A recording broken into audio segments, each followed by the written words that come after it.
আলী রাদিয়াল্লাহু আনহু শেষ বয়সে বলছেন, তাকে প্রশ্ন করা হচ্ছে যে আপনার কি কোনো দুঃখ আছে জীবনে? আলী রাদিয়াল্লাহু আনহু বলছেন যে আমি শুরু থেকে নবী সাল্লাল্লাহু আলাইহি ওয়াসাল্লামের পাশে ছিলাম, আমার দুঃখ নাই, তবে একটা মনের কষ্ট। কি?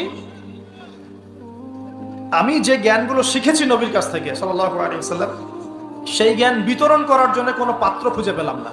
কি গভীর কথা! যে জ্ঞান শিখেছি এটা বিতরণ করার পাত্রই খুঁজে পেলাম না। তাহলে পাত্র, আমরা তো পাত্র, জ্ঞান বিতরণ করবেন ওলামায়ে কেরাম।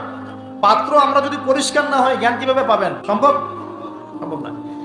আরেকটা বিষয় বলে দেই, যখন আপনি জ্ঞানের চর্চায় মাঠে নামবেন, আল্লাহ পাক আপনার সম্মানার্থে ফেরেশতার পাখা আপনার পায়ের নিচে বিছিয়ে দিবে ইনশাআল্লাহ। আর যখন আপনি জ্ঞান চর্চা করে আলেম হবেন ইনশাআল্লাহ তাআলা, আপনার জন্যে আসমান জমিনের সমস্ত মাখলুক, এমনকি সমুদ্রের নিচের মাছ, গর্তের ভিতরের পিপিলিকা, সবাই আল্লাহর কাছে আপনার জন্য ইস্তেগফার করবে ইনশাআল্লাহ।